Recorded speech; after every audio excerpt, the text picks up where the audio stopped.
피해를 호소하는 주민들. 이런 벽 자체는 다 없는 거고요. 그래서 여기를 철거하게. 철거 명령이 떨어진 주거 공간. 하루아침에 집을 잃어버리게 된 거잖아요. 삶을 어떻게 살아갈지 되게 막막하더라고요. 내 집이 불법 건축물이라는 통지서 때문인데요. 그 누가 시켰어요? 건설을 시켰어요? 안 시켰어요? 빌린이 뭔지 설명을 제대로 안 해줬잖아요.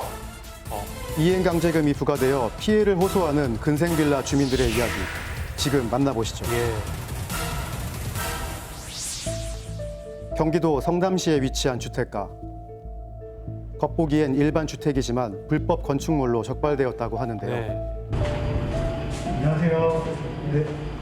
안녕하세요. KBS 굿모닝 대한민국 굿모닝 감사합니다. 예, 그렇습니다. 왜 이 집이 불법 건축물이라고 하는 걸까요? 그래서 이사 당일날 이삿짐이 들어가려고 하는데 위에 층 아저씨가 공무원이에요. 그 사람이 내려와서 이거 근생인 거 알고 사냐고. 그래서 근생이 뭐예요? 이렇게 얘기했더니 이거는 사람이 사는 데가 아니라고 얘기를 하는 거예요. 근린생활시설, 주택가에서 생활에 필요한 수요를 공급할 수 있는 편의시설입니다. 주로 건물의 1층이나 2층에 근생시설로 허가를 받고 위층은 주택으로 허가를 받는데요. 근생시설은 주차장 설치 제한을 받지 않는 점을 이용한 것입니다.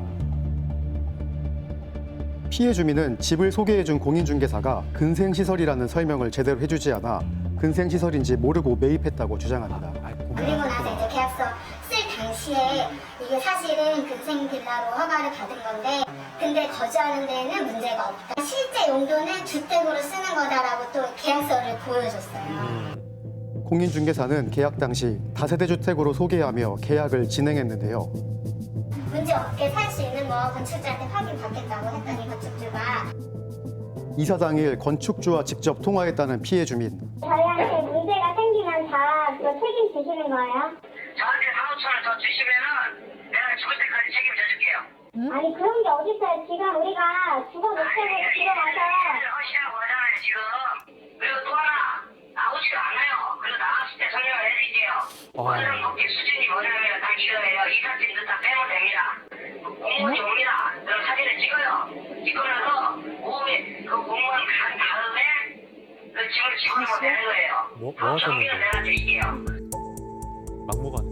작년 4월 원상복구 명령이 떨어졌고 이행하지 않을 시 징역까지 살 수 있다는 내용의 대고장이 날라왔습니다. 여기는 설계도면에 있는데 여기부터는 가격이. 아, 그래요? 그래서 여기를 철거하게. 이렇게만 남겨두고요. 네. 건축 허가 당시 설계도에 따르면 이 벽의 우측은 비어 있었기 때문에 우측 벽을 허물어야 원상복구가 된다는 것입니다. 주방에 있는 싱크대 또한 철거 대상 중에 하나였습니다. 근생시설이니까. 이 집을 소개해준 공인중개사는 대체 왜 이런 집을 소개해줬는지 직접 찾아가 입장을 들어보기로 했습니다. 들어봐야겠어. 실제로 재판받아가지고 형사기관에 고발되면 징역을 살 수도 있는 문제인 건데 건축법상. 그럼 그런 것들을 좀 고지해 주셔야 되지 않느냐. 고지를 다 하죠. 설명을 하고 그래도 살래. 그래가지고 하지. 지금은 옛날하고 틀렸어요. 근데 거기서 사셔도 된다라고 말씀을 하세요. 그런 말을 안 하죠. 그건 당신이 판단하라고 이야기해요. 입주자의 판단에 맡겼다는 공인중개사. 주장이 다르. 하지만 피해 주민은 2015년 이사 당일 공인중개사가 전혀 다른 말을 했다고 하는데요. 자기가 밭을 먹는 거 불법이에요, 아니에요? 다 해먹을 수 있어요. 해먹을 수 있어요? 예. 주변에서 친구 들으면서 주방 떼내야 된다면서요. 누가 그냥 합니까? 허가는 그래 내리지만 빌라를 지어가지고 일반 거 다시 수치로 내가 그거 하는 것은 문제가 없습니다. 그거 하는 것은 문제가 없습니다. 분명히 이렇게 얘기했네요. 예. 당시 거주하는데 문제가 없다고 설명했던 공인중개사.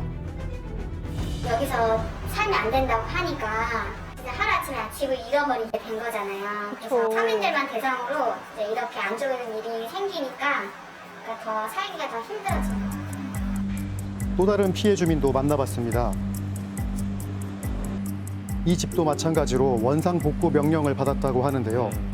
입주 당시에도 지금 화면과 똑같은 구조였다고 합니다. 어떻게 살아갈 방법이 없는 거죠. 그렇다고 이행강제금을 내라고 하는데 막상 걸리고 나니까 이게 평생 이행강제금이라는 거예요. 집 살 때도 그런 얘기도 없었는데요.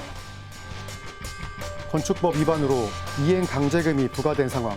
324. 30만 원 넘네. 원상복구 명령을 촉구하기 위한 간접 강제로서 행정 절차가 진행된 것인데요. 네. 하지만 해당 주택은 입주 전부터 가스와 전기가 이미 주택용으로 공급되고 있었습니다. 네.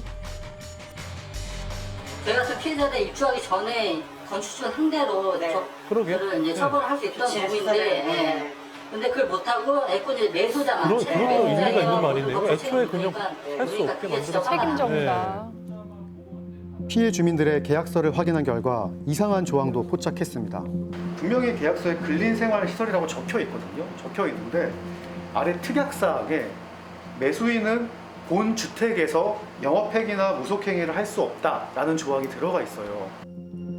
특약사항에 용도와 맞지 않는 내용의 조항이 있었는데요. 아, 특약의 주택으로 적혀 있으니 이건 집이구나, 거주용 주택이구나 라고 착각하게끔 만들어 놓은 조항이고, 지금 이 건물을 판매한 매도인은 다분히 고의를 가지고 제가 보기엔 사실상 사기를 친 것으로 보입니다. 매도인의 사기 행위가 의심되는 특약사항. 해당 내용에 대해 건축주는 어떤 입장인지 들어보기로 했습니다. 분양계약서 보면 근린생활시설이라고 용도가 써 있기는 한데 특약사항에 이 주택에서 영업행위나 무속행위를 할 수 없다라는 조항도 써 있더라고요. 그건 제가 잘 모릅니다. 매도인이 사장님 도장 찍혀 있는데 왜 특약사항에 무슨 내용이 있는지 왜 몰라요? 사장님이 계약서 주체인데. 그 전생만 들어가면 이제 그걸 제가 아셔야죠. 근린생활시설이 뭔지 이거에 대해서 본인들이 형사처벌 받을 정도로 문제가 있는 건지 설명을 못 들었대요. 그거 사장 알고 있으니까 그 뭐라 시켰어요? 건설 시켰어요? 안 시켰어요? 서류에는 근린이라고 찍혀 있는데 근린이 뭔지 설명을 제대로 안 해줬잖아요. 여보세요, 변호사님. 예. 그거 유도하신 거 아시고요. 이상입니다, 제 얘기는. 잘 모르겠다는 입장으로 얼버무리는 건축주. 한 달 벌어 한 달 사는 것도 그 다음 한 달 사는 것조차도 되게 힘들어요. 근데 이런 상황에서 이행강제형과 고액의 이행강제형까지 부과되니까 그냥 삶을 어떻게 살아야 할지 되게 막막하더라고요. 땡볕을 내서 이렇게 내 집 장만 하나에 꿈을 안고 내 집을 장만했는데 지금 와서 너희 잘못이다, 거주자 잘못이다, 이거는 너무 어폐가 있다고 생각합니다. 현재 국회에서는 관련 법안이 발의된 상황. 네. 어떻게 해야 됩니까? 올해 4월 국민의힘 김은혜 의원의 대표 발의가 있었고 작년 11월엔 더불어민주당 윤영찬 의원이 대표 발의했는데요. 해당 법안은 과거에도 한시적으로 시행된 적이 있는 법안입니다. 하지만 21대 국회에서는 법안의 발의가 이루어졌어도 계류되고 있는 상황인데 그 이유가 무엇일까요? 계류가 돼 있죠. 법안을 발의한 김은혜 의원을 만나서 직접 물어봤습니다. 이제 당장 이행강제금을 내거나 집 밖으로 나가야 되는데 법안이 발의됐음에도 불구하고 이렇게 좀 오랜 시간 동안 계류되고 있는 이유가 무엇인지도 궁금해하고 있거든요.